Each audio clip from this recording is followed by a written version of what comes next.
রাতের বেলা সে মোবাইল দেখতেছে, মোবাইলের মধ্যে সে একটু খারাপ দৃশ্য দেখাচ্ছিল। এমন সময় মেয়ে গিয়ে ঘরে ঢুকলো।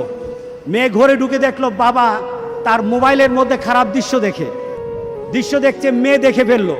মেয়ে তখন বাবাকে বলল, একটা শব্দ বলেছে, লজ্জা করে না বাবা? মেয়েটা ঘরে চলে গেল।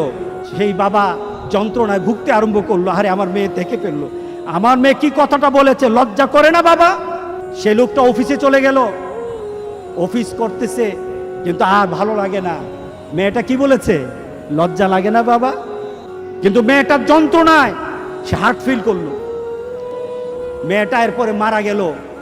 বাবা যখন বাড়িতে ফিরে আসলো, বাবার মাথাটা নোয়া, লজ্জিত একটা মুখ। এখনই আমার মেয়ের সাথে দেখা হলে আমার কানে বাজতেছে, আমার মেয়ে আমাকে বলেছে, লজ্জা লাগে না বাবা? আমি কিভাবে আমার মেয়ের সামনে যাব?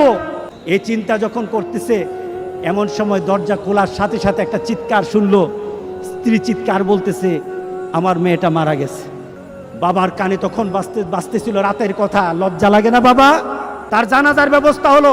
মেয়েটাকে যখন কবরের মধ্যে দাফন করে দেয়, কবরের মধ্যে রাখা অবস্থায় বাবা চিৎকার করার কথা ছিল, বাবা চিৎকার করে নাই, বাবা হেসে দিয়েছে।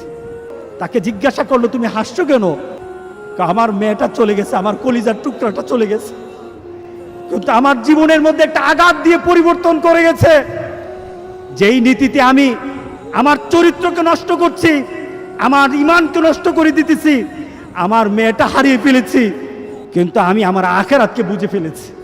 আজকে সমাজের যারা প্রিভেন্টিভ করছেন না, আপনি চিন্তা করছেন আপনার মেয়েটা কিন্তু একদিন আপনার জন্য বিপদ হয়ে যাবে। সুতরাং আমরা যদি হতে চাই ভালো একটা বাবা হব, রাজি আছি সবাই?